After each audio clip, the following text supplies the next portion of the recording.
TV বাংলায় আপনাদের সামনে। আমরা সবাই গৃহবন্দী হয়ে আছি। এক টুকরো আকাশ দেখা যেন এখন একটা স্বপ্ন হয়ে দাঁড়িয়েছে, বিশেষ করে আমরা যারা ফ্ল্যাটে বাস করি। আজকে আমাদের সাথে আছেন জয়দীপ গুপ্তা। জয়দীপ গুপ্তা একজন মাল্টিন্যাশনাল কোম্পানিতে কাজ করেন। তিনি খুব ভালো মঞ্চ সঞ্চালক। এর সাথে তিনি নিজেকে একজন ট্রাভেলার ভাবতে খুব ভালোবাসেন। 18 বছর ধরে তিনি ট্রাভেলিং করছেন এবং বিভিন্ন অভিজ্ঞতা সঞ্চয় করেছেন। জয়দীপ গুপ্তার ক্যামেরায় কথা বলে। রিসেন্টলি তিনি বড়বুদুর ভিজিট করেছেন। বড়বুদুর হলো ইন্দোনেশিয়ার world largest Buddha temple in Indonesia. আসুন আমরা তার কিছু ছবি দেখি, কিছু ছবি এবং ভিডিও। আমাদের চ্যানেলে ভালো লাগলে আমাদের চ্যানেল সাবস্ক্রাইব করুন, লাইক করুন, শেয়ার করুন, কমেন্ট করুন। Hi friends, my name is Joydeep. This is the first time I am doing a video blog on travel, the places that I have visited. I've been traveling for 18 years. However, last 8 years I have been traveling internationally and mostly to the Southeast Asian region. Today I am going to talk about a very unique monastery, which is also the world's largest Buddha temple. Today's session I'm going to talk in two parts. The first part would be about the introduction or the history of Borobudur. The second part is about my own experience during my travel to this very unique island. Borobudur is a 9th century Mahayana Buddhist temple which is situated in the central Java province of Indonesia. The temple consists of 9 stacked platforms. 6 of them are square and 3 of them are circular, which is topped with a central dome, which can also be considered as stupa. It is decorated with 2,672 relief panels, 504 Buddha statues, out of which 72 Buddha statues are seated inside the perforated stupa. I will talk about these perforated stupa when I will talk about my experience during the visit. This was built in the 9th century during the reign of Shailendra dynasty, and the temple design follows a very unique Java architecture which blends with the Indonesian indigenous cult and of ancestor worship and the Buddhist concept of attaining nirvana. The temple demonstrates the influence of Gupta art that reflects India's influence on this region.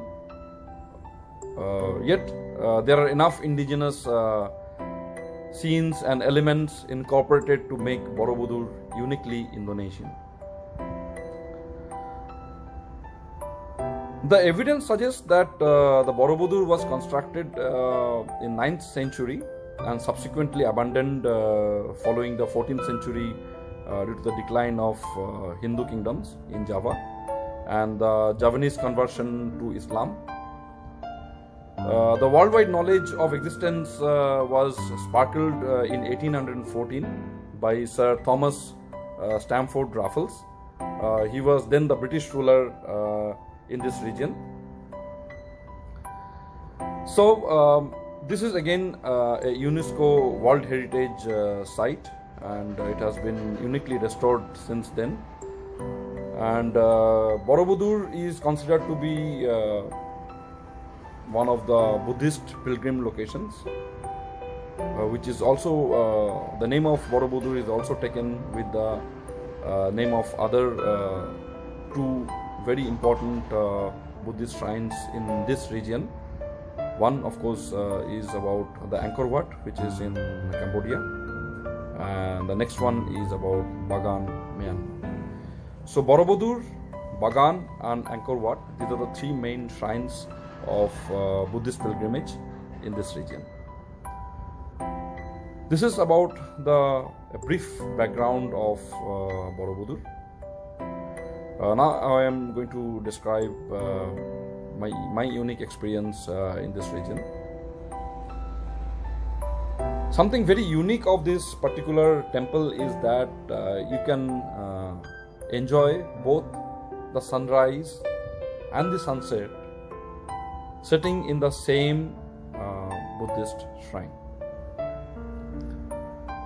As you climb up the stairs, when you reach almost towards the last, that is the 9th level of the shrine, and that circular path takes you all around the stupa. So on the eastern side, if you look into it, if you are waiting for the sunrise, there's a very unique mountain there. So you can just place your camera directed towards that mountain and enjoy the scenic beauty as the sun rises. Usually it is better to visit that place early dawn when it is still dusk. Climb up those stairs, go to that 9th level of the structure and wait for the sun to rise. The other side, as you take the round and go to the western side, and from there when you witness the sunset, I was talking about this perforated stupa. Now when you walk along that path, that circular path, you will find these perforated dome-like structures, the usual stupas that you see, with those Jaffrey-like unique perforations on the stupa. So as you go close by, take a peek inside those Jaffreys, you will see there's a Buddha seated inside. Very unique. So when you go towards the western side to witness the sunset, there you will find that one of these stupa covers have been taken out. Nobody really knows about the history of that the cover being taken out. But that particular Buddha which is seated gives a very unique photographic experience of clicking that silhouette of Buddha with the sunset. So during this period of sunrise to sunset, you can always climb down the stairs once you have taken the sunrise and you have to wait for few more hours to take the sunset. You can always go down the stairs, take a round into the villages nearby. I had a very unique experience of witnessing the tofu which is made out of the soybeans, and my hotel guy or the home center guy, he took me around to this village, and the people here you'll find is very uniquely friendly and very down to earth and very hospitable, which is very, very important for any place that you visit. And had an experience of talking to the farmers there who are cultivating paddy. Paddy usually, as you know, is predominantly one of the main crops here back in India. However, the paddy which is cultivated in Indonesia, in various parts of Indonesia, are very, very unique in their own ways. So I had that experience of talking to these farmers about their daily life and shows. So that's my experience about Borobudur. Now way to reach there is Jogjakarta Airport. which can be we can have direct flights traveling from Singapore. So if you're coming from India, you can take a flight to Singapore and take a direct flight from Singapore to Yogyakarta, and then on the way back from there. If you're coming from the other parts of the world, the best way to reach there is if you have a direct flight to Jakarta, you can go directly to Jakarta and then take a small domestic flight from Jakarta to Yogyakarta. Otherwise, the best way is to travel to Singapore, and from Singapore you take a direct flight to Yogyakarta. Unique experience.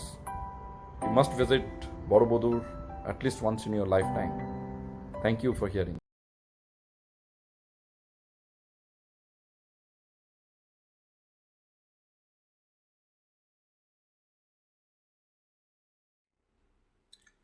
এতক্ষণ ধরে আপনারা যে অনুষ্ঠানটা দেখলেন, আপনাদের কেমন লাগলো আপনারা অবশ্যই জানাবেন। আমাদের দেশের বিভিন্ন প্রান্ত থেকে এই সমস্ত খবরগুলো আমাদের কাছে আসে, আর শিল্পীরা যারা পারফর্ম করেন তারাও কষ্ট করে ভিডিওটা আমাদের কাছে পাঠান। তাই আপনাদের ভালো লাগলে আপনারা লাইক করবেন, কমেন্ট করবেন এবং সবার মধ্যে এটাকে শেয়ার করবেন। তাহলে আমরা সবাই উৎসাহিত হব, আমাদের ভালো লাগবে। নমস্কার।